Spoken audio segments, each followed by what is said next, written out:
Hemos estado viendo lo que es la evaluación de la naturaleza desde la ética, filosofía, luego también vamos a verla también desde de algunas corrientes de la ciencia. Entonces, también se podrían abordar desde muchos más aspectos, ¿no? En ese sentido, algunos hablan de que se está creando un nuevo paradigma, el paradigma ambiental. Por ejemplo, en el ámbito jurídico ya se está hablando, ¿no?, de introducir eh, algunas leyes o en algunas constituciones leyes, por ejemplo, como las de Ecuador o Bolivia, en las que introducen a la naturaleza como un sujeto de derecho. Pero este nuevo paradigma, uno también se podía preguntar si es nuevo o estamos retomando un paradigma que ya estaba antes, ¿no? Entonces, hay todo un debate conceptual, en cierta medida, de si nos estamos abriendo a un nuevo paradigma o estamos recuperando un paradigma en el que el ser humano estaba en armonía con la naturaleza. Y digo debate porque también hay toda una discusión de, de romanticización con los pueblos originarios, pero de lo que se está tratando es la de la naturaleza con nuevos valores, con nuevos principios, un cuestionamiento también de la dualidad, del sujeto, un sujeto separado de la naturaleza o un sujeto integrado en la naturaleza. Y todo eso también junto con el surgimiento de los movimientos sociales, movimientos ambientalistas, las asambleas en Argentina, donde también principalmente todos estos movimientos surgen y se desarrollan a partir de conflictos ambientales, como vimos en la clase pasada. Todos estos movimientos sociales también están vinculados con la ciencia, porque hay científicos que van a empezar a dar la alarma. En el caso del cambio climático, pues tenemos a Lovelock, que es uno de los principales científicos que dio esa voz de alarma. Y también en muchos movimientos vamos a encontrar científicos académicos que al menos nutren de manera teórica lo que es resurgir o la conciencia o el ampliamiento de la conciencia, diría yo, donde también se está empezando a incluir a la naturaleza. La ecología vimos en las primeras clases que tiene una versión científica, académica, y una versión social. Por eso algunos diferencian o ven que la ecología como disciplina de la biología, y para diferenciarla de esa disciplina académica, pues prefieren utilizar el concepto de ambientalismo. Su etimología es muy similar a la etimología de la economía. Ambas empiezan por eco, que viene del griego oikos, casa, y logos, pensamiento, y en el caso de la economía, nomos, norma, que son palabras muy similares desde un punto de vista etimológico. A todo esto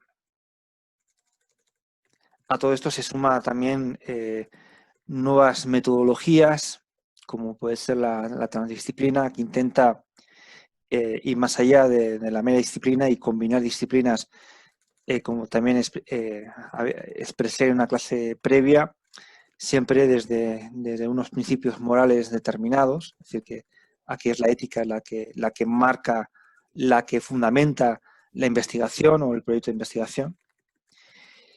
Y con también una crisis a nivel de epistemológico, donde empiezan a surgir nuevas ciencias que rompen los parámetros cognitivos del ser humano, ¿no? Así como puede ser también la física cuántica, que es a pesar de que es una de las disciplinas científicas con mayor certeza, sin embargo el objeto de estudio se difumina ante el observador. La inclusión también del feminismo, eso ya lo vimos con el ecofeminismo, también donde lo que es esta conciencia ecológica también implica una conciencia de género. Y también vemos en movimientos ambientalistas donde el feminismo también forma parte de sus principios o de sus prácticas. La filosofía perennis es un concepto que lo pronunció el filósofo Leibniz, que fue uno de los creadores también del cálculo infinitesimal contemporáneo de Newton, y viene a expresar ese pensamiento que siempre ha estado ahí, un pensamiento que está por debajo, subterráneo de las corrientes principales del pensamiento occidental. Él lo vinculaba, en el caso de Leibniz, lo vinculaba a la cábala, a la mística, a la alquimia. Algo que es curioso porque también en el caso de Newton, además de ser uno de los grandes astrónomos que revolucionó la astronomía en Occidente, también era un gran astrólogo y también andaba con cuestiones de alquimia. Pero la filosofía perennis se remite a ese tipo de sabiduría que siempre ha estado ahí.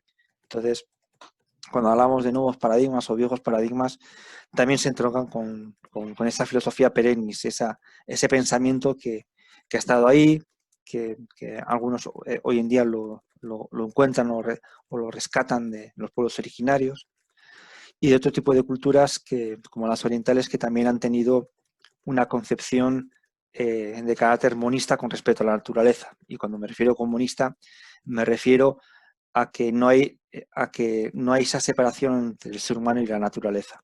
Ahí hablamos de monismo. Es decir, la cultura occidental es una cultura dualista porque establece dualidades, distinciones entre esas dualidades como ser hombre, hombre, naturaleza, cultura, naturaleza. Y todo ello gira en torno a lo que es a la conciencia. Este nuevo paradigma es una ampliación de la conciencia o es un viejo paradigma en el cual la modernidad lo que ha hecho ha sido acallar nuestra conciencia. Ese es un verso de William Blake, que es un poeta de finales del siglo XIX, romántico, y que expresa muy bien esa nueva conciencia, que en el caso de Leibniz hablaría de una filosofía perennis, ¿no? Ver un mundo en un grano de arena y un cielo en una flor silvestre. Es tener el infinito en la palma de tu mano y la eternidad en una hora. Bien, los orígenes de la ecocrítica lo podemos situar en los años 90 del siglo XX. Aunque su concepto ya empezó a aparecer en algunos textos, en algunos artículos en los años 70. Pero como escuela, como corriente de la teoría crítica literaria, se empieza a desarrollar en los años 90. También en esa década aparecen los primeros congresos de ecocrítica y también aparecen las primeras revistas que se dedican a aglutinar artículos donde se vincula la literatura con la naturaleza. Esta es una disciplina crítica en la que muchos de sus integrantes son activistas, y entonces combinan ese activismo pues, también con su especialidad académica, que en este caso es la literatura.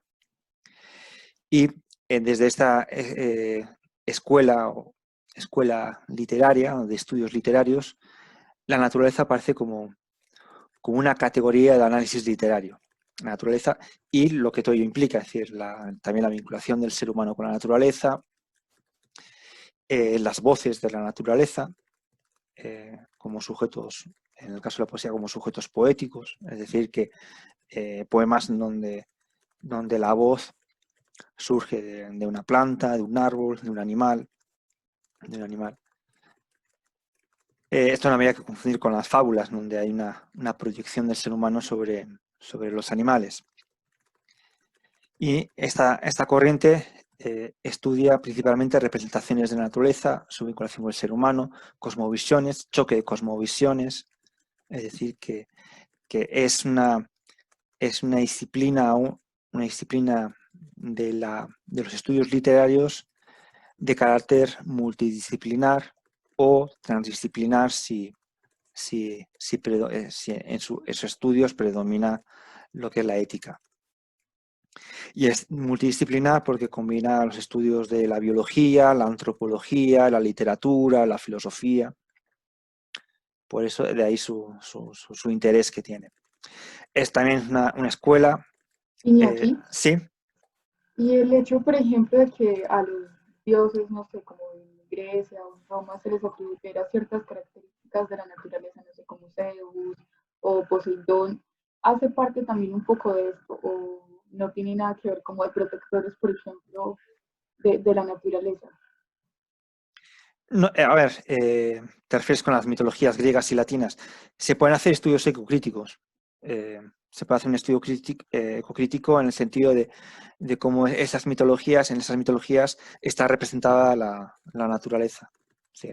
Sí, es una corriente nueva, sí, no tiene 30 años, 40 años, pero eso no quiere decir que desde este marco teórico uno no pueda hacer estudios acerca de autores del pasado. ¿Sí? De hecho, hay bastantes estudios, ¿no?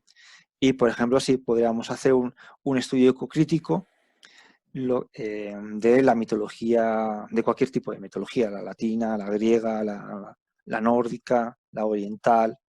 Ahí, entonces, desde ese marco teórico se estudiaría lo que es cuál sería la concepción que nosotros podemos deducir a partir de esos mitos de la naturaleza en una cultura determinada. Bien, estábamos eso. Sí, entonces, la ecocrítica puede tener también una dimensión transdisciplinar en el sentido, en el momento en el que las razones por las cuales realizamos estudios ecocríticos están regidos por principios morales, ¿no? Bien,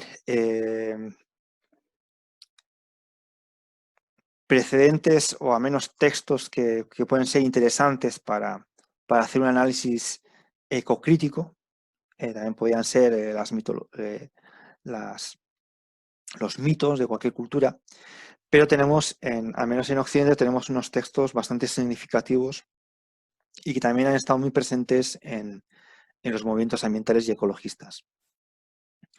Uno de los textos occidentales donde la naturaleza cobra un protagonismo bastante singular es el texto de Thoreau, Walden, La vida en los bosques, en la cual el autor se fue 2 años a un bosque, ahí en Estados Unidos, y estuvo allí pues sobreviviendo, ¿no? Aprendiendo a vivir sin ningún contacto humano, aunque luego empezó a tener relaciones con los pueblos originarios que le enseñaban a cazar, a pescar, etcétera, etcétera. Y es un texto del siglo XIX, de mediados del siglo XIX. Luego tenemos otro texto, que es el de Aldo Leopold, Ética de la Tierra.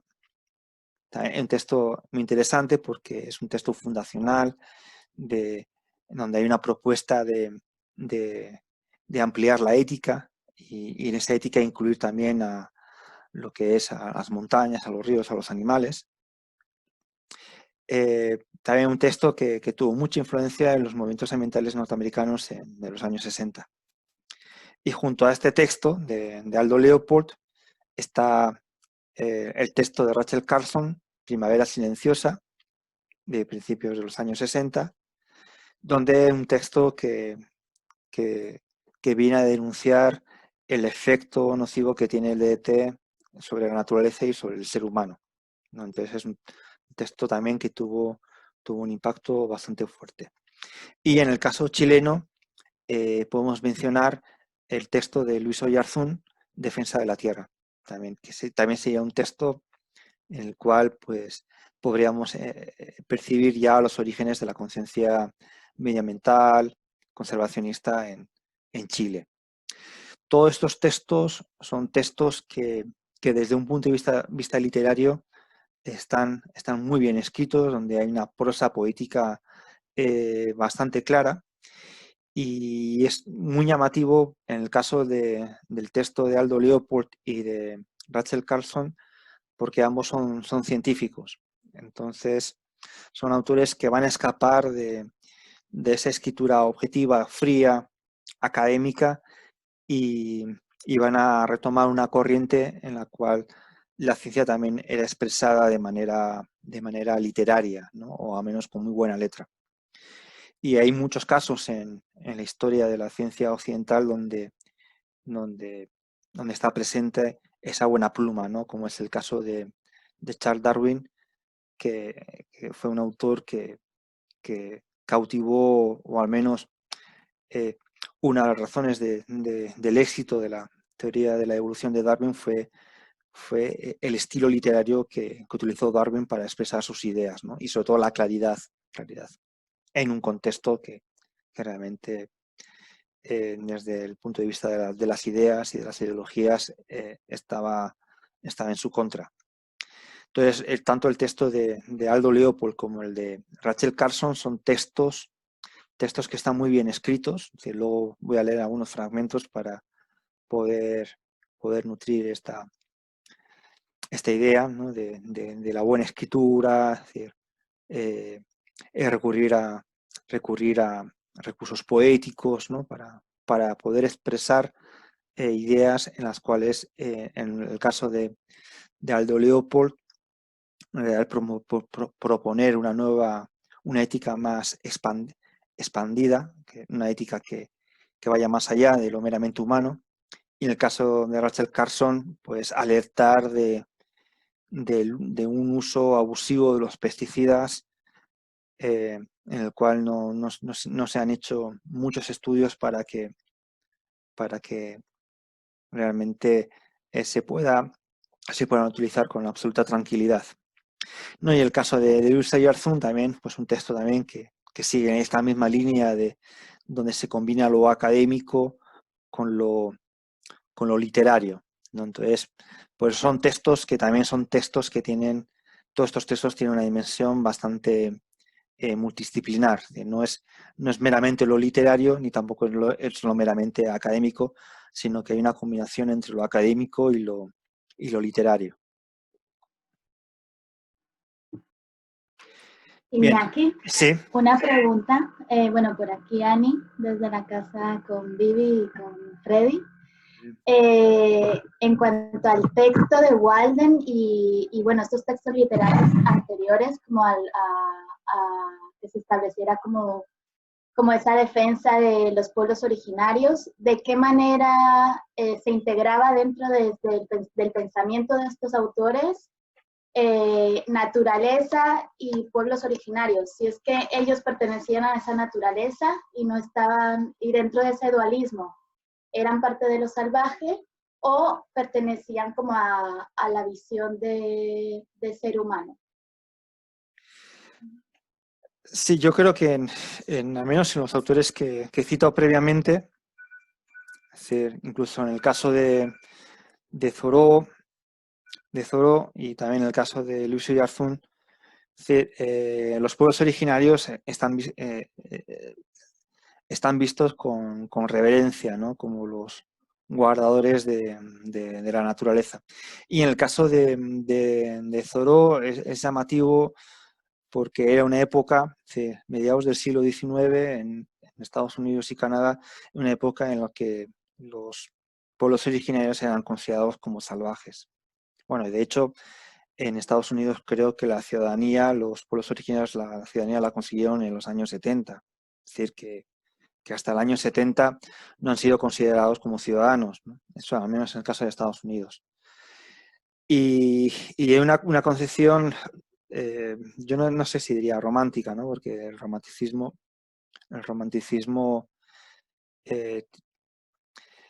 ve la naturaleza, pero lo ve como de una manera metafórica. Sin embargo, en el caso de Walden, y por eso a mí es un autor que me interesa, a diferencia, por ejemplo, de los románticos alemanes como Hölderlin,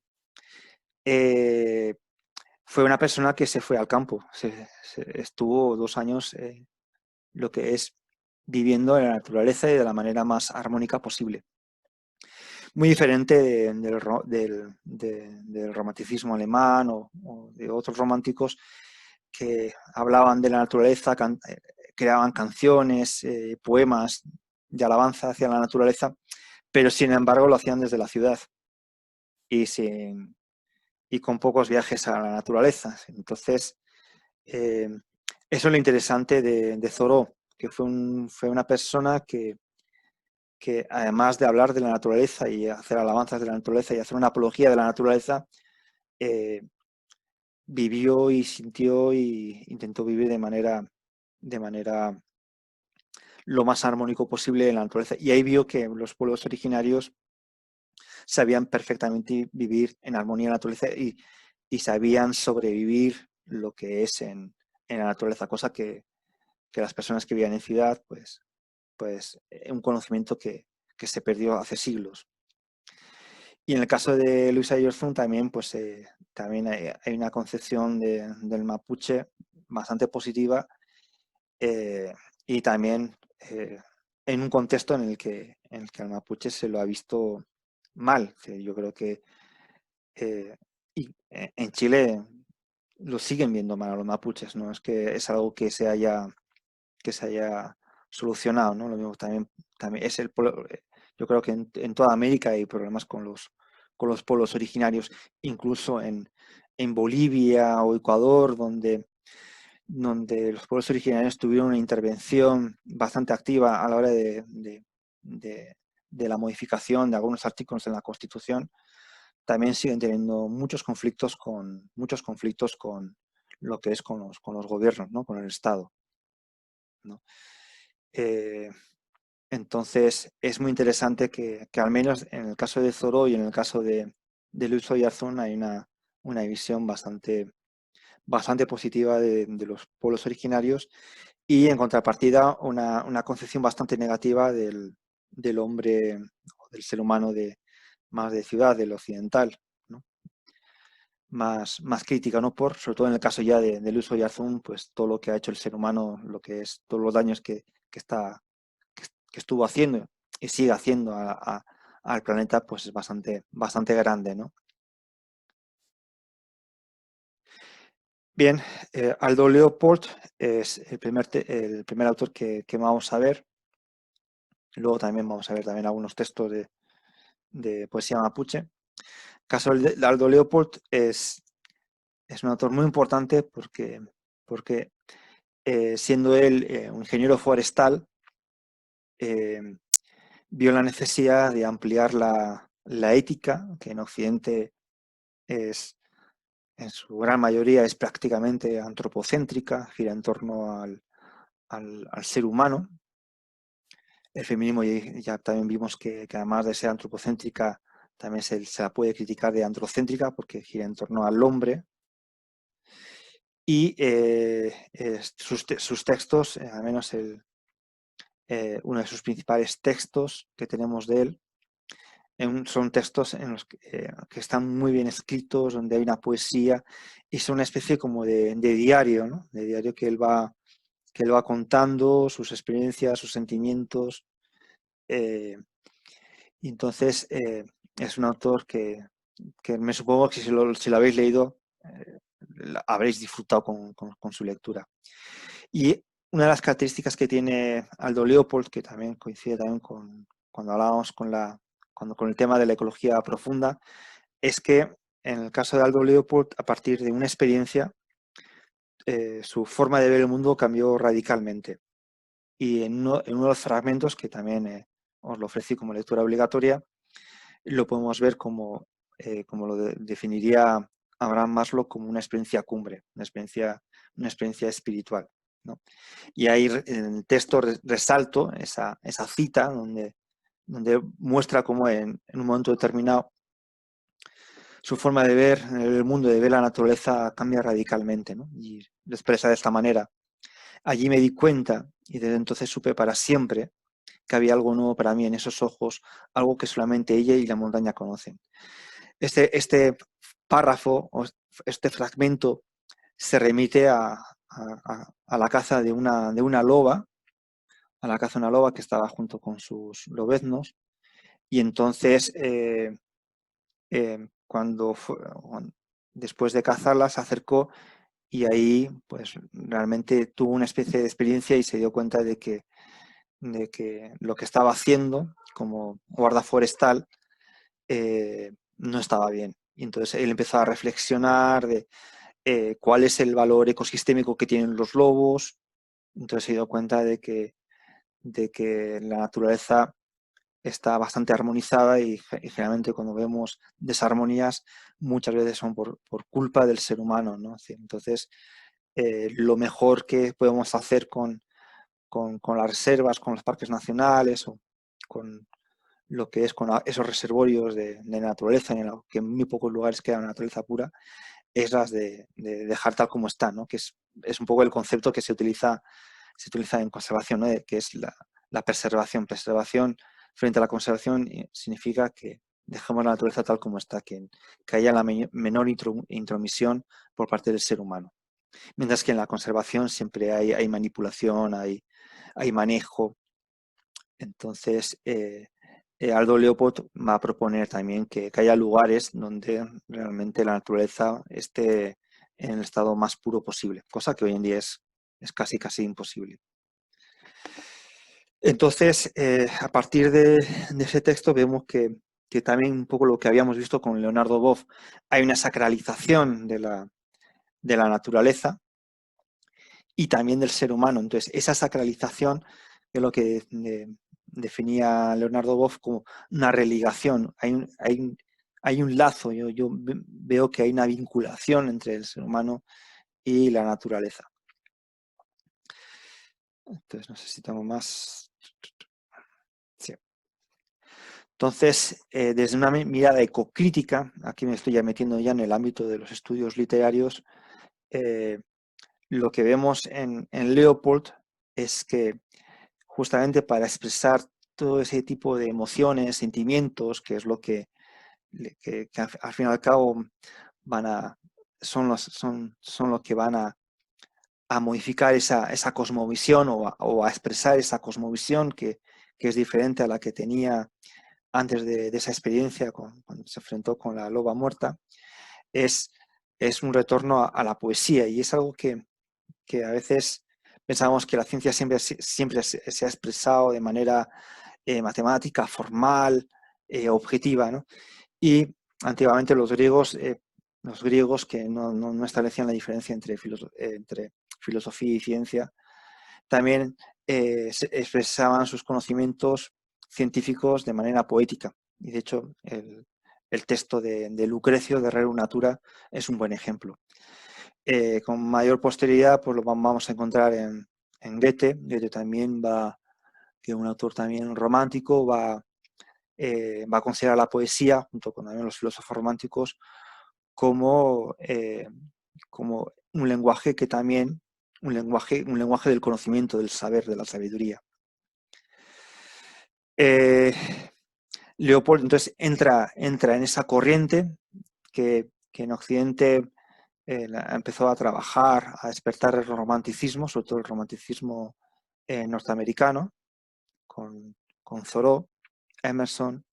En el ámbito de la poesía también podemos mencionar a Walt Whitman. Y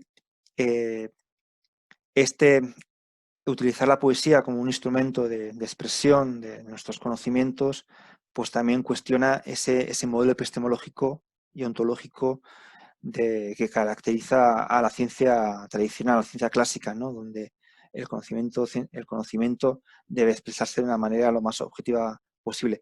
En el caso de Leopold vemos todo lo contrario, ¿no? Así que más que mostrar textos objetivos, lo que muestra son textos subjetivos con una clara mirada personal, donde muestra sus sentimientos, sus emociones, sus inquietudes, y todo esto vuelvo a repetir, ¿no? de una persona que viene de la ingeniería, en este caso la ingeniería forestal.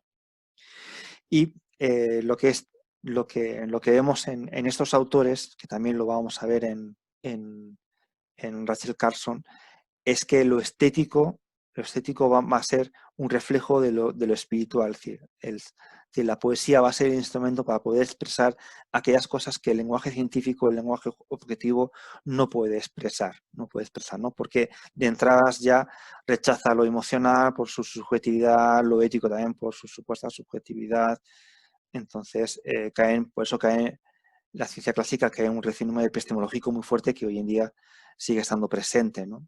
Y también, lo como vimos en otras clases, es muy cómodo dejar de lado lo ético, lo estético, aunque en cierta manera va a estar lo ético y lo estético, siempre va a estar. ¿Sí? Por ejemplo, cuando un científico va a anunciar un descubrimiento, pues se pone corbata o se pone pajaritas, se viste de traje, ¿sí? No lo presenta de cualquier manera. Y las presentaciones académicas, pues también, pues, cuando se presenta un póster científico o académico, la estética tiene una importancia fundamental, ¿no? Por cuestión de marketing, para que sea más atractivo. Es decir, que si bien formalmente lo estético y lo ético quedan de lado, en la práctica la ciencia recurre mucho a la estética y a la ética, aunque ambas no las reconocen en un sentido de conocimiento, sino de puede ser de oportunismo o de interés. Bien, este es otro texto de Aldo Leopold. Todos los seres vivos y tal vez también muchos de los muertos prestan atención a este aullido. Para el ciervo es un aviso del destino de la carne. Para el pino es una previsión de luchas de medianoche y sangre sobre la nieve. Para el coyote es una promesa de los restos de las presas que vendrán. Para el ranchero es una amenaza de cifras rojas en la cuenta del banco. Para el cazador es el desafío del colmillo contra la bala. Sin embargo, más allá de estas expectativas y temores obvios e inmediatos, subyace un significado más profundo que solo la montaña conoce. Solo la montaña ha vivido el tiempo suficiente como para escuchar y comprender el aullido de un lobo, ¿no?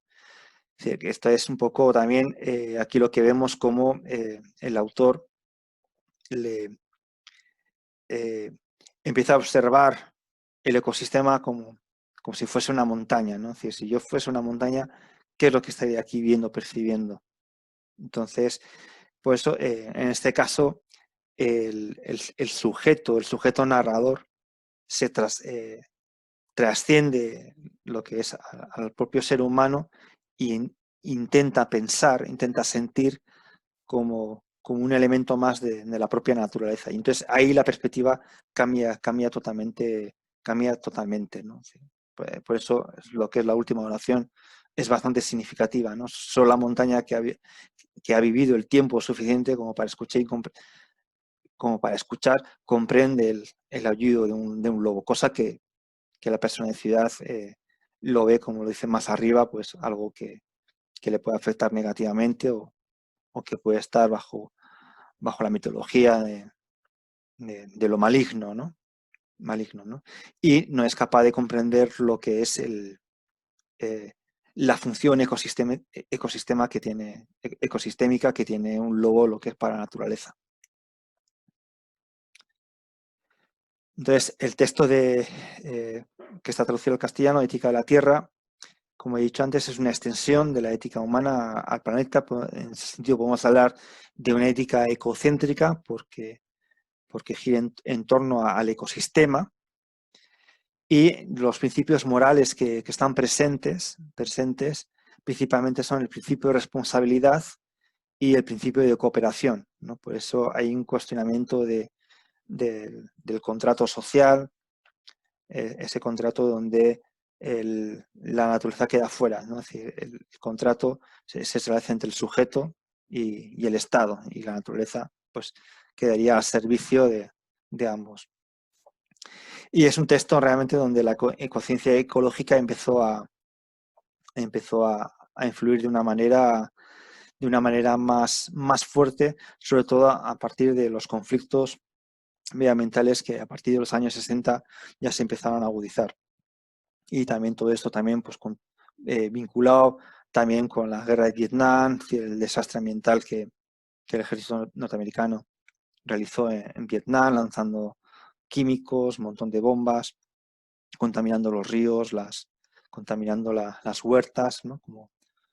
como armas para combatir contra su enemigo, ¿no? Bien, entonces desde una ética ecocéntrica, la Tierra no es solo un suelo, sino que es algo que está vivo, ¿no? Sí. Y eso también hay estudios como la de Lynn Margulis, que fue una colaboradora de James Lovelock, donde justamente toda esta cuestión de la teoría Gaia se empieza a fundamentar a partir de los microbios y todos los microbios que viven en la Tierra, ¿no? Es decir, la Tierra es algo que está vivo, que está llena de microbios, de vida, y que es uno de los eslabones fundamentales y principales para que toda la cadena ecosistémica funcione, ¿no? Y entonces son como, la naturaleza es concebida como un círculo virtuoso, un círculo en el cual todo está vinculado. Por eso la economía circular se inspira en cómo trabaja la naturaleza, ¿no? Que todo lo que produce lo recicla, lo reutiliza, no hay nada que no se pueda reutilizar. Y entonces la naturaleza, observando la naturaleza, pues nos puede mostrar muchas enseñanzas que las podemos aplicar a la economía, con la economía circular, la podemos aplicar a la ética, con ética de carácter ecocéntrica o biocéntrica, a la sociología, a la literatura, a todas la naturaleza pues, aparece como inspiración para poder comprender lo que es nuestro entorno y también a nosotros mismos. Y luego lo que es el impacto del ser humano. El impacto del ser humano, por eso algunos hablan en filosofía está muy de moda, en filosofía mental, la cuestión del antropoceno, ¿no? Es decir, la era en la cual el ser humano ha modificado el entorno de una manera significativa. Entonces, estos cambios producidos por el ser humano están impactando de manera negativa en la naturaleza y por ende también en el ser humano, con lo cual tenemos que empezar a pensar en cómo disminuir estos impactos, ¿no? Sí, cómo disminuir, cómo poder retroceder de esta era del antropoceno y estar en una era en la que el ser humano no sea el principal factor de cambio, y en este caso cambio negativo. Bien, antes de pasar a Rachel Carson, también quiero leer algunos textos.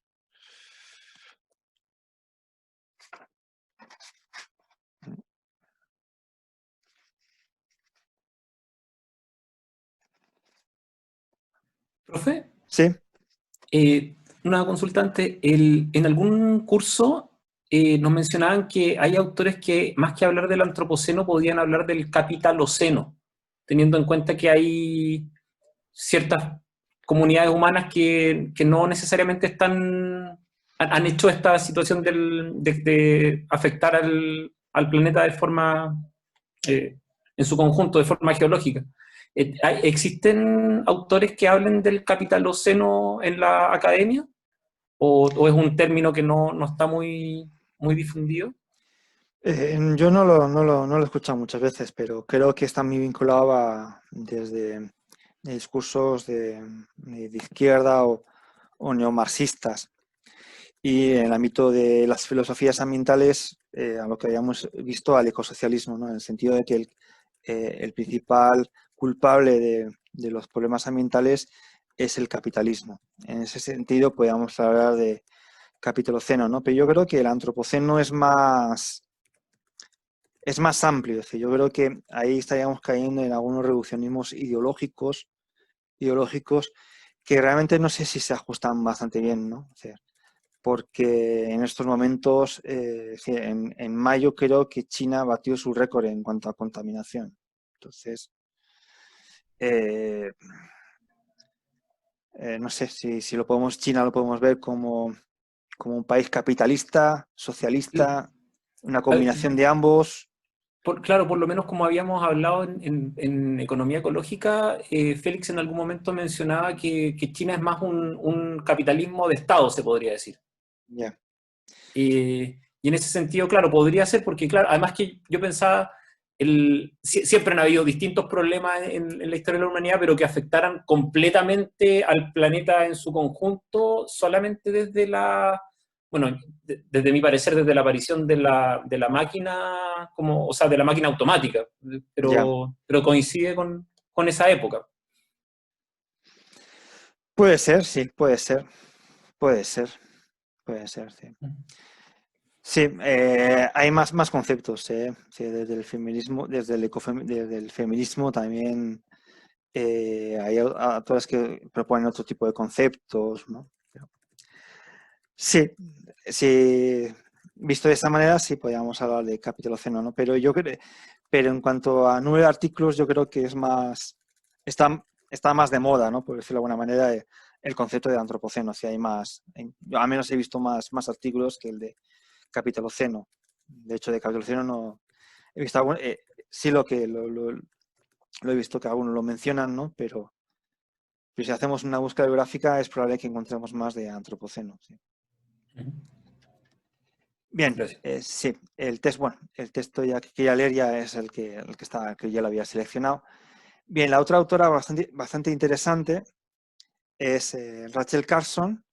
Esta es una bióloga marina y que ya desde pequeña ya tenía muchas dotes de literatura, le gustaba mucho escribir y bueno, y la literatura era una de sus grandes pasiones.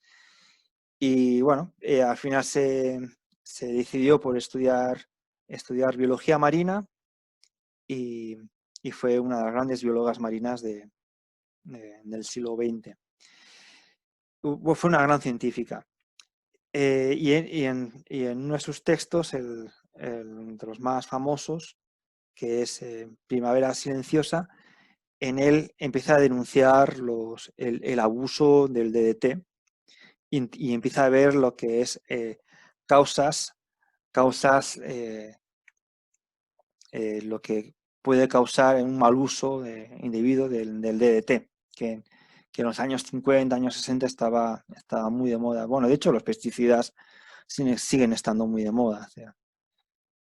O sea, se utiliza mucho pesticida.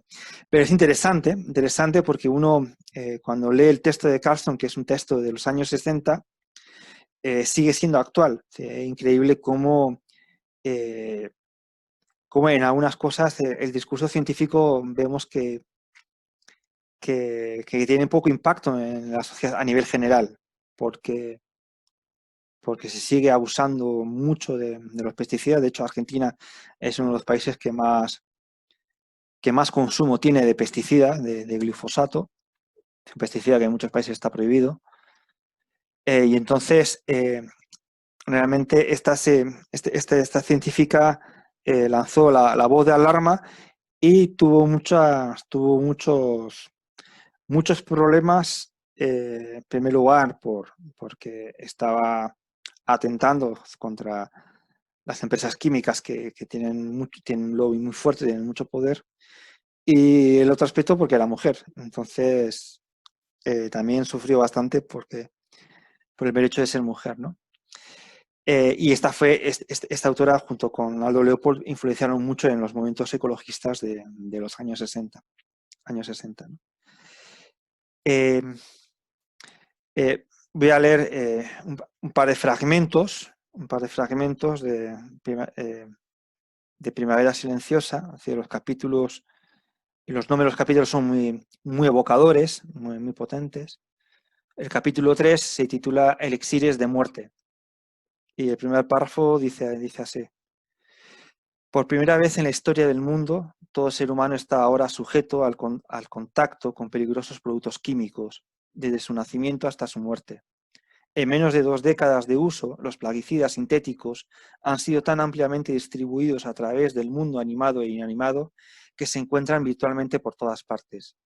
Se han hallado residuos de esos productos en la mayoría de los sistemas fluviales importantes e incluso en corrientes subterráneas que fluyen desconocidas a lo largo de la Tierra.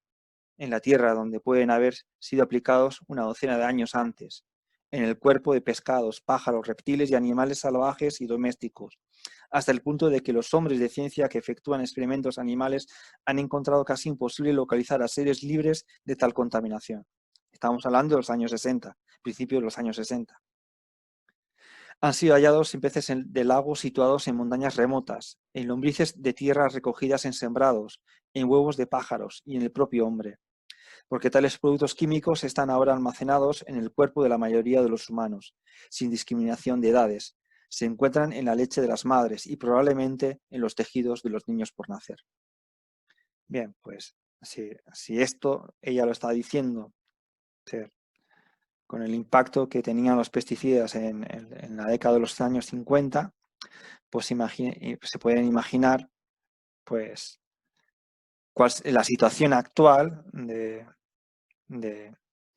en cuanto a la cantidad de pesticidas que tenemos en nuestros cuerpos, y porque esto ya es de hace 70 años, ¿no? Y ahora el uso que se está haciendo ahora de pesticidas es muchísimo mayor que en los años 60, pero muchísimo mayor. Es decir, en el caso de Argentina, a partir de los años 90 se empezó a expandir lo que es el cultivo de soja, y eso viene como son semillas compradas a Monsanto, vienen con todo el pack, ¿no? Con los herbicidas, pesticidas, los abonos químicos, etcétera, etcétera.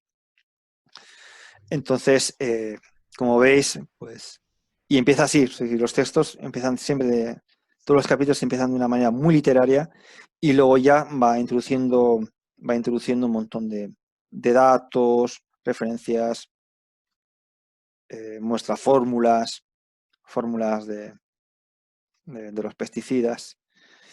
El otro texto, que habla acerca de las aguas, dice lo siguiente: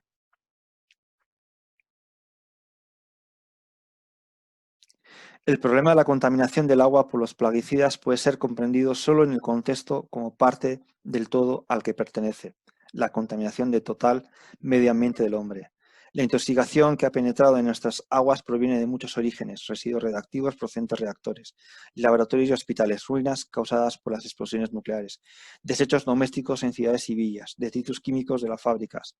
A esto hay que añadirle una nueva forma de ruina: las pulverizaciones químicas aplicadas a tierra de cultivo, jardines, bosques y campos.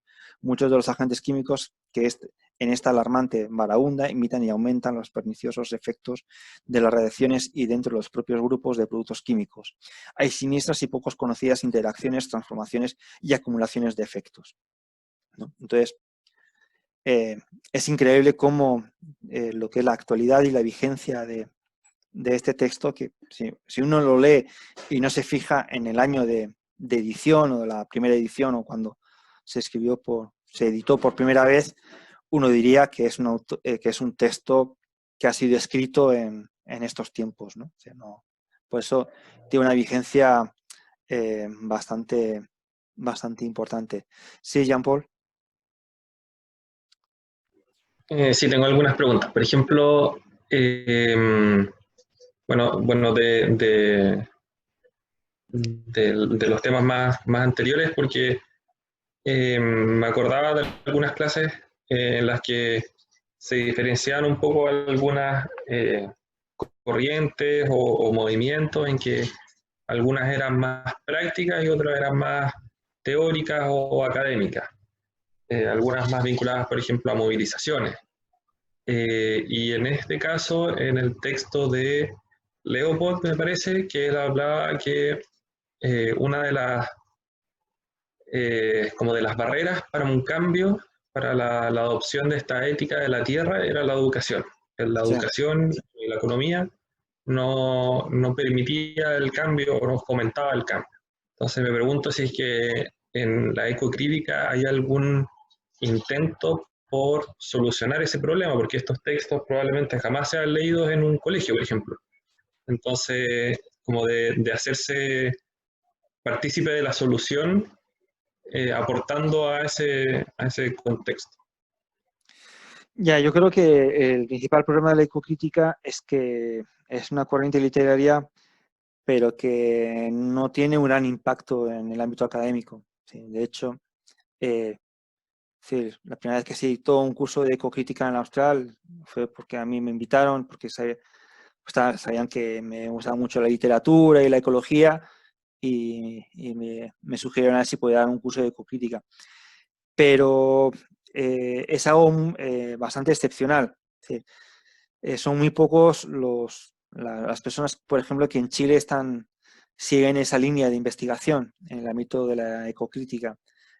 No hay muchas tesis doctorales, tampoco no hay muchos textos. Entonces, dentro de las corrientes de crítica literaria, esta es como la hermana menor, Entonces, por eso el impacto que pueda tener para abordarlo, por ejemplo, en secundaria es menor, ¿sí? Es menor, ¿no? Yo creo que en secundaria siempre cuando se enseña literatura o incluso en la misma universidad, pues vas a lo más disciplinar, ¿no? Si la formación en la mayoría de las universidades es disciplinaria.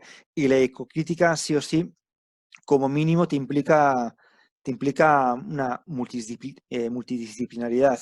Es decir, que además de conocer y dominar en cierta manera lo que es el ámbito de la literatura, también tienes que tener un buen conocimiento de la ecología, ¿no? Y eso generalmente genera problemas porque realmente cuando uno tiene una formación en la universidad, generalmente suele ser bastante disciplinar, ¿no? Y de hecho yo el curso que daba de ecocrítica lo daba en el máster de literatura hispanoamericana contemporánea de la UACH. Ahí di un par de años un curso de ecocrítica. Es decir, que la ecocrítica se ve más bien a nivel de posgrado y no tanto a nivel de grado. O sea, a nivel de grado puede ser algo excepcional, ¿no? Algo excepcional, ¿no? Y las personas que igual hacen una tesis de grado con la ecocrítica son porque tienen alguna vinculación con movimientos ambientalistas o ecologistas, ¿no? O tienen una sensibilidad con respecto a los conflictos ambientales que utiliza la literatura como excusa para hablar acerca de la naturaleza o otras formas de vivir la naturaleza, etcétera, ¿no? Y luego también ahora está tampoco hay otras, no sé, hay otras preocupaciones a nivel de los estudios literarios, y la ecocrítica es ya te digo, una corriente chica, ¿no? A diferencia, por ejemplo, de los estudios de género, que también a nivel de literatura se estudia bastante, ¿no? Y de hecho en Chile hay experiencias bastante interesantes donde se cambian los sujetos, se modifican en cuestión de género para crear otro tipo de discursos, otro tipo de literatura, etcétera, ¿no? Por eso yo creo que realmente la ecocrítica tiene poco impacto. Y de hecho también la filosofía ambiental también no es que tenga mucho impacto en el ámbito académico. O sea, el año pasado asistí a un congreso de filosofía en Argentina, que era nacional, el Congreso Nacional de Filosofía en Argentina, y la sección dedicada a la filosofía ambiental éramos 4 gatos. Y había, y muchas ponencias, y sobre todo había muchas ponencias que estaban abordando la transmodernidad, el poshumanismo, que son cosas que están como más de moda, ¿no? Y la filosofía mental también no es que... en Argentina es una minoría, en Chile creo que también. No son disciplinas que tienen, a pesar también de toda la conflictividad, a pesar que hay muchos movimientos sociales, pero el ámbito académico, a mi modo de ver, es bastante conservador.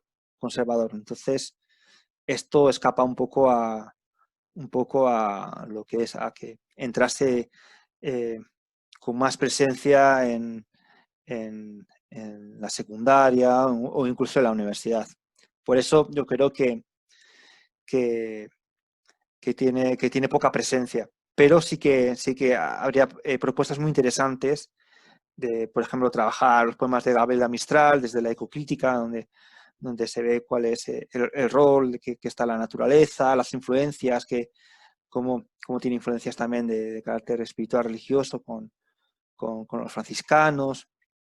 El caso de Ernesto Cardenal también sería como bastante obvio, ¿no? Trabajarlo desde una mirada ecocrítica.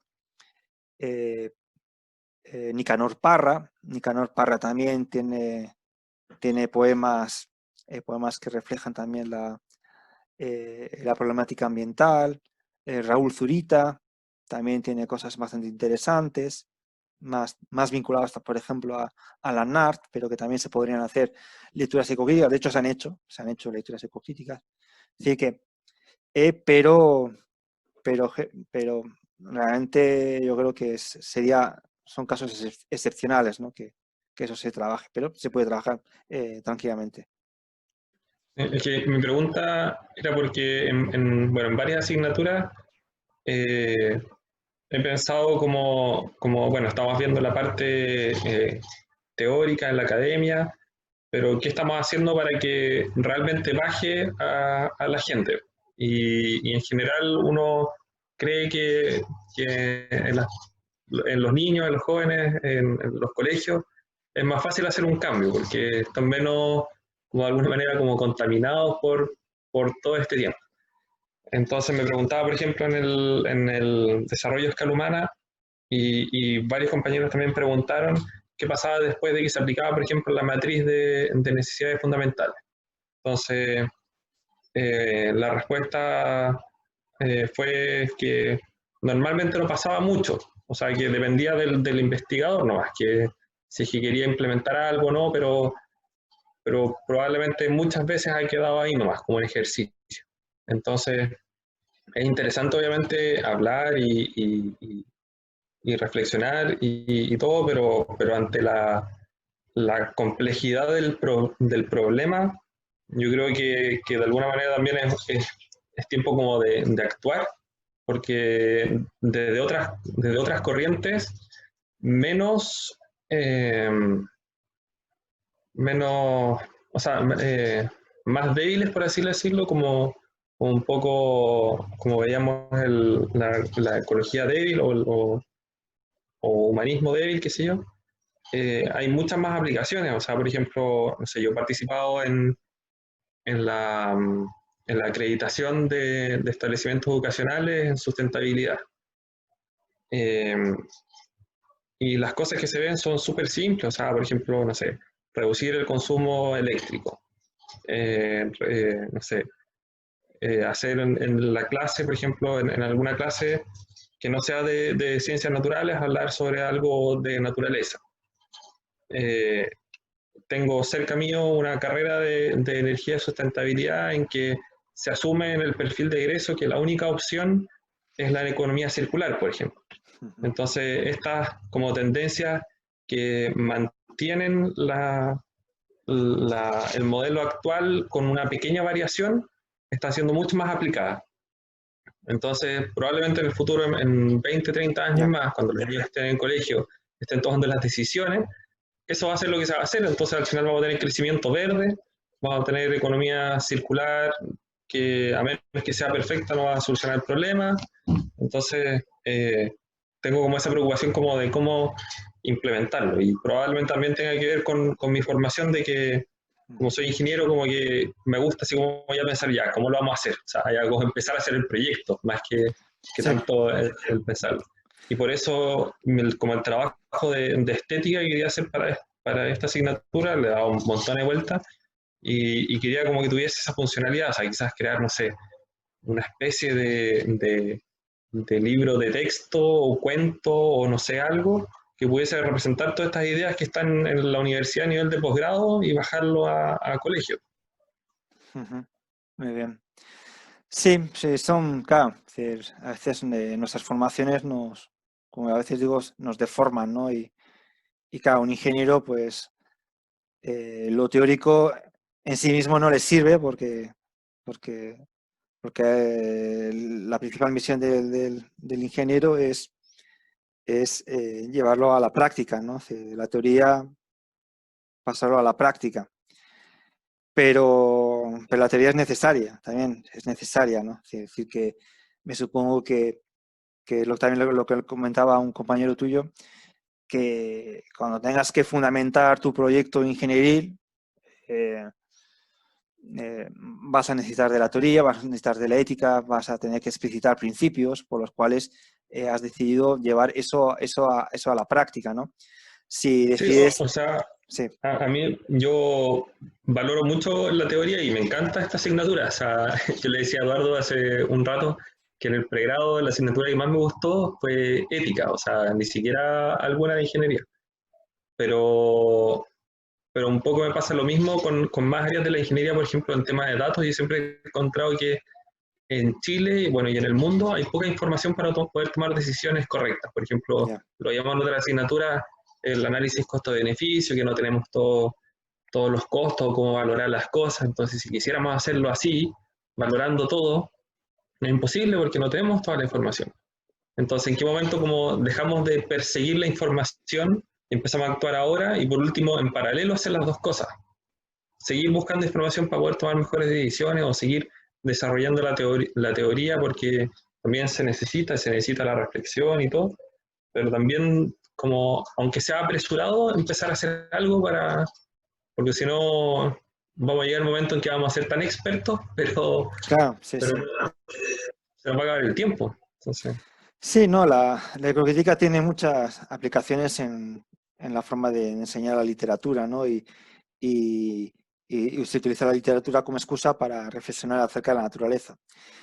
Y como he dicho antes, sí, en un principio la mayoría de las personas que estaban metidas en la cuestión de la ecocrítica eran activistas. Entonces, las cosas prácticas las hacían en el activismo y lo teórico pues aprovechaban para reflexionar y utilizaban la literatura como excusa, ¿no? Que es un poco también, es similar también a lo que podemos ver con los estudios de género, es decir, que muchas académicas de estudio de género también son activistas. No todas las académicas de género son activistas, ni todas las activistas son académicas, ¿no? Sí, y ahí siempre se producen muchas tensiones. Yo creo que es interesante también un poco lo que dices tú de bajar a la tierra y hacer cosas, ¿no? Eh, y de hecho se hacen, ¿no? Pero, pero y un poco también un poco lo que veíamos con Ernesto Cardenal, ¿no? Que cuando uno esto lo lleva a la práctica, entonces y ve sus efectos, eso luego le da para reflexionar mucho más, ¿no? Y bueno, sí, yo creo que esa es una tensión, sí, es una tensión, porque aquí chat, es una tensión que se establece entre lo teórico y lo práctico. Y a veces uno parece que uno cuando se dedica a la cuestión teórica da esa sensación de que se queda en la nada, ¿no? Pero bueno, un tema a discutir.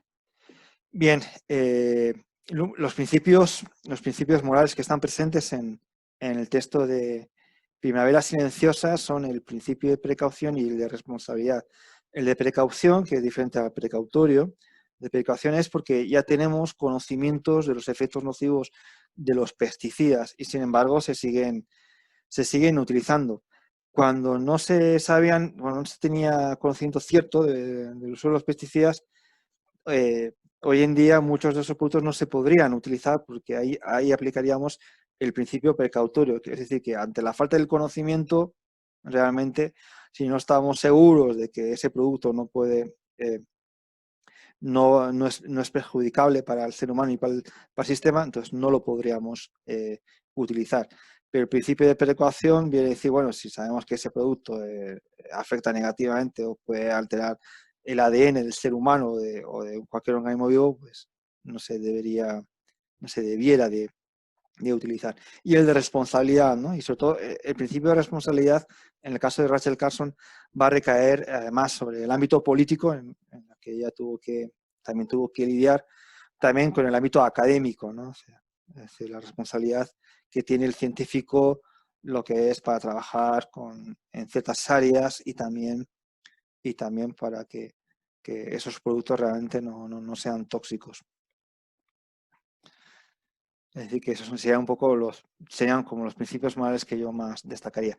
Y bueno, no, se me ha olvidado al principio decir, el texto de Primavera Silenciosa obedece a que los pesticidas mataban todos los insectos, o sea, el DDT cuando se rociaba con DDT mataban a todos los insectos, estos morían, caían al suelo, venían los pájaros, se comían el insecto y el DDT mataba a los pájaros.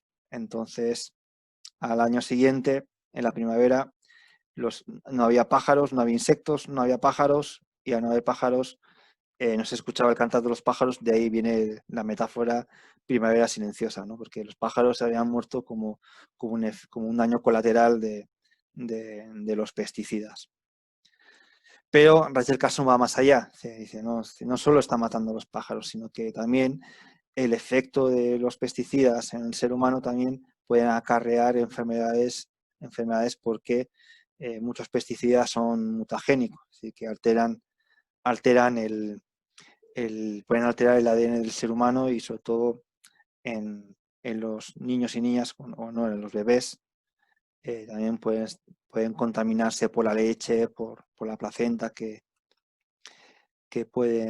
estas sustancias pueden traspasarla con mucha facilidad, etcétera, etcétera.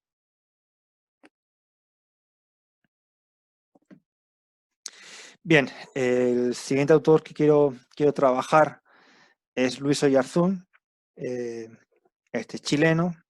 Ahí tenemos una foto con Nicanor Parra cuando eran jóvenes. Bueno, con Nicanor Parra era joven. Y tiene un texto bastante bonito, bastante bello, que creo que lo tenéis en la biblioteca de la OACH, que es Defensa de la Tierra. Y es un texto que está escrito en los años 70, a principio justamente casi contemporáneo al manifiesto de la ecología profunda, y también contemporáneo a la primera cumbre sobre el medio ambiente. Y este es uno de los textos también muy interesantes de analizar, porque también sería como uno de los primeros textos que más o menos empiezan a despertar la conciencia ecológica en Chile, que por aquel entonces ya estaba despertando, ¿no? Entonces este sería como uno de los textos que refleja ese despertar de la conciencia ambiental en Chile. Y al igual que los otros autores, también es un gran académico, pero también un gran amante de la naturaleza, una persona que va a hacer trabajo de campo, que va a disfrutar estudiando flores, árboles, etcétera, ¿no? Entonces, es un texto también muy bien escrito, tiene una prosa muy bella, al igual que la prosa de Carson, Aldo Leopold, Thoreau. Y os voy a leer algunos fragmentos también para que veáis cómo escribe.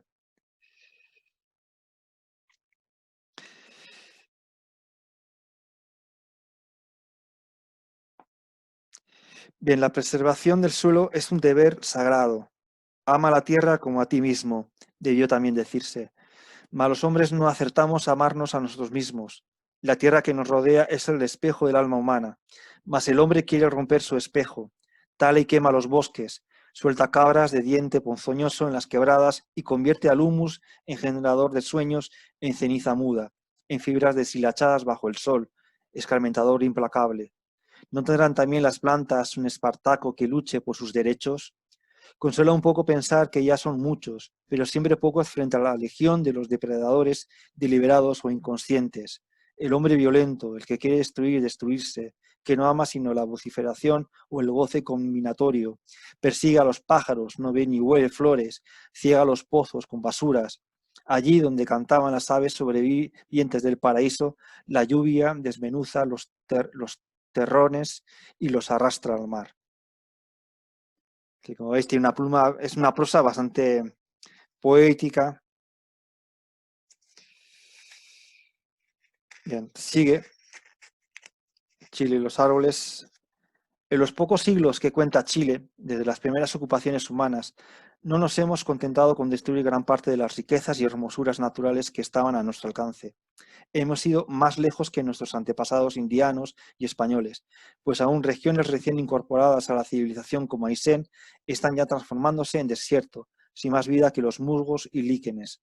En la conflictiva zona de Palena, por ejemplo, los primeros colonos avanzaron prendiendo fuego a los bosques, cuyos restos aún se ven, convertidos en millones de troncos calcinados sobre el granito desnudo, como si allí hubiera caído una bomba nuclear. La cordillera pelada en la provincia de Valdivia bien merece su nombre. Como se sabe, durante la conquista los españoles bautizaron a la actual ciudad de Copiapó con el nombre de San Francisco de la Selva. La imprevisión, la ignorancia y la estulticia, después de unos cuantos decenios de faenas mineras, bastaron para destruir los bosquecillos, los matorrales, las tierras de cultivo, las vertientes y los arroyos. Aquí tenéis una imagen la saqué yo hace muchos años cuando estuve visitando el Parque Pumbalín, y estos troncos que se ven acá, que están calcinados, están secos, toda esa zona en los años 50 se le dio fuego, y todas son alerces, se quemaron bastantes hectáreas de alerces milenarios, y se quedaron ahí están los restos de los alerces quemados, y era porque se quería introducir ganado vacuno. Entonces, como es la zona de Palena, que es al sur de la 10ª región, frente a Chiloé, frente al sur de la isla de Chiloé, como es una zona que llueve mucho, pues al final lo que es parece que no daba, el ganado no se aclimató bastante bien, y bueno, ahí vemos los restos de todos esos incendios que en el caso que Luis Oyarzún denuncia, ¿no? Una forma bastante bruta de intervenir el medio, ¿no? El alerce, ¿no? Y de eso el Parque Pumalín se creó precisamente para proteger el alerce, que es un árbol que está en peligro de extinción por la calidad de la madera, ¿no? Las tejuelas, las mejores tejuelas son de alerce, son impermeables y duran un montón. Entonces, ahí vemos también lo que es la dimensión ética en los textos, la preocupación.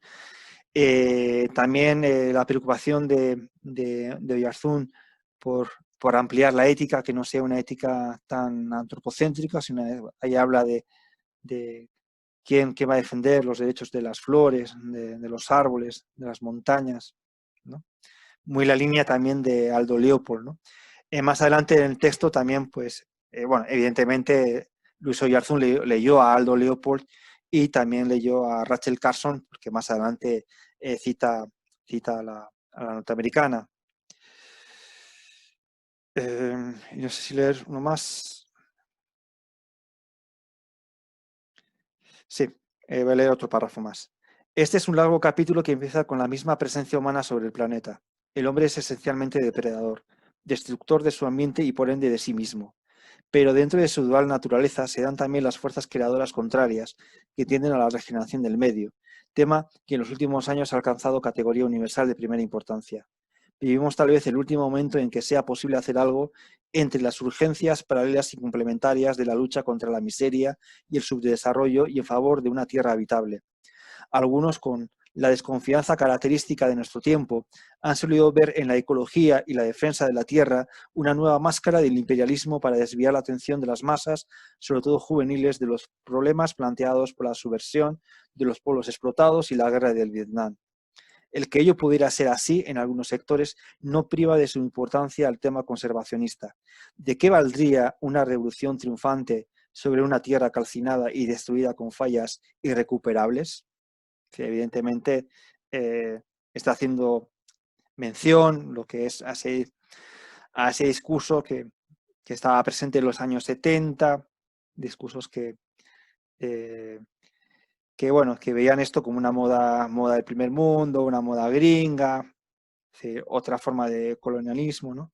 Pero sin embargo lo que es la audacia o la lucidez de Luis Oyarzún, sobre todo con la última pregunta, ¿no? ¿De qué nos sirve la revolución si el planeta está destrozado?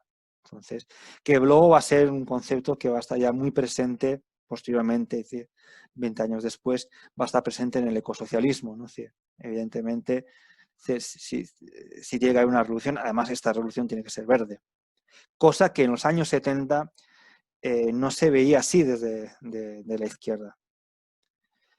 Bien, ya estamos finalizando.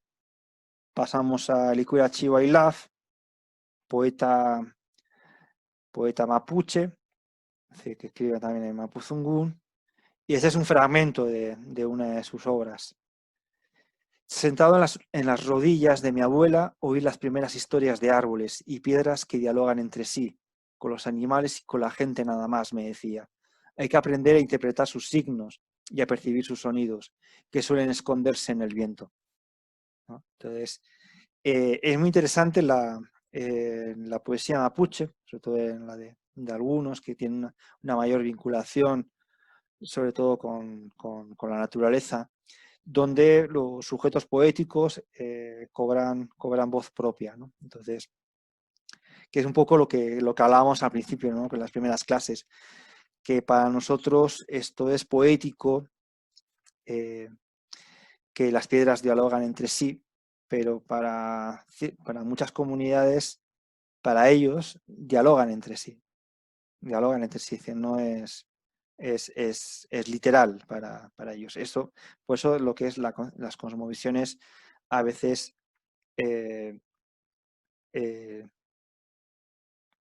es interesante, es decir, poder salirnos de nuestra propia cosmovisión para poder entender ese tipo de culturas y no como ha hecho Occidente, que bueno, que siempre las ha ridiculizado, que bueno, Iñaki, esto es poesía, etcétera, etcétera. Sí, viendo, digamos, como este escrito, también me pregunto si la ecocrítica, si bien no existía como, bueno, o es un concepto relativamente nuevo en términos de literatura, sí. ¿existía igual desde la oralidad o no existía como en ciertas comunidades que es, o no sé si simplemente a lo que nos referimos ahora es como el concepto como nombre, aunque existiera, o si simplemente no existía? ¿Qué es lo que no existía o que existía? La ecocrítica, más allá como del nombre, pero sí como que se manifestara desde la oralidad, por ejemplo, a través de fábulas o a través de este tipo de textos que en el fondo alguien los pudo haber dicho antes de que se escribieran. No, sí, creo que hay una confusión. Sí, la ecocrítica es una corriente muy contemporánea que estudia, que utiliza la naturaleza como categoría de estudio, o o las diferentes relaciones que se pueden establecer entre el ser humano y la naturaleza. Ahora, la poesía mapuche, sobre todo la oral, esto no es algo en lo que es el poema, por ejemplo, que yo he citado de Licurachi Bailaf, no es algo novedoso en cuanto a la vinculación que los mapuches tienen con la naturaleza. De hecho, el concepto mapuche es, che creo que es gente, mapu tierra, la gente de la tierra, ¿no? Y mapuzungún es la lengua de la tierra. Entonces, la vinculación de la poesía con los elementos de la naturaleza siempre han estado presentes. Sí, lo que sí podemos decir que las formas poéticas propiamente occidentales de escritura, eso sí que es algo novedoso en la cultura mapuche, porque la cultura mapuche tiene sus propios cantos, tiene sus propias construcciones poéticas tradicionales, ¿no? Y ahora sí que a partir de este estilo principalmente, muchos poetas mapuches utilizan la poesía como más occidental para escribir o para expresarse. Aunque también hay poetas que siguen manteniendo lo que es las formas poéticas tradicionales de expresarse, ¿no? Y eso lo podemos encontrar con machis que empiezan a hacer cantos, recitar, etcétera, etcétera. Entonces, lo que es novedoso es que desde la literatura se estudie la naturaleza como una categoría de estudio. Es decir, ahora, eso no quiere decir que antes de que surgiese la ecocrítica, pues claro que había habido textos donde han reflexionado acerca del rol de la naturaleza. Por ejemplo, un autor en filosofía muy interesante es Rousseau. Rousseau pues era una persona que le gustaba mucho pasear por los campos, y entonces tiene una concepción de la naturaleza positiva, ¿no? Entonces Rousseau pensaba que todos nacíamos buenos, pero era la sociedad la que nos corrompía. Entonces, para recuperar esa bondad teníamos que recuperar la naturaleza que hay en nosotros mismos, ¿no? Y la sabiduría precisamente se encontraba en la naturaleza. Esa es una concepción que tenía Rousseau, que es contemporáneo de la Ilustración francesa. Y entonces sí que, y yo, en mi caso, yo he estudiado un poeta español, Juan de la Cruz, donde la naturaleza habla, es decir, cobra voz, la naturaleza. Entonces, la naturaleza estaba muy presente en su poesía. Y a unos monjes que en vez de ir a una iglesia, a una ermita a rezar o a meditar o a orar, se adentraba en un bosque para estar más cerca de Dios. Es decir, Dios, para él estaba más cerca de Dios en medio de la naturaleza que en una construcción humana, ¿no?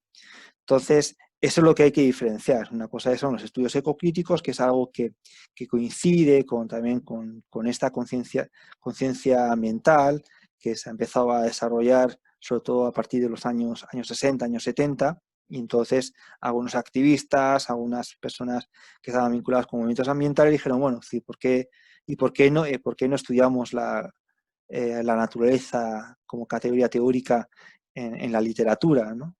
Que luego eso puede tener aplicaciones lo que es a la hora de trabajar la naturaleza con los estudiantes, tanto de primaria, secundaria e incluso universidad.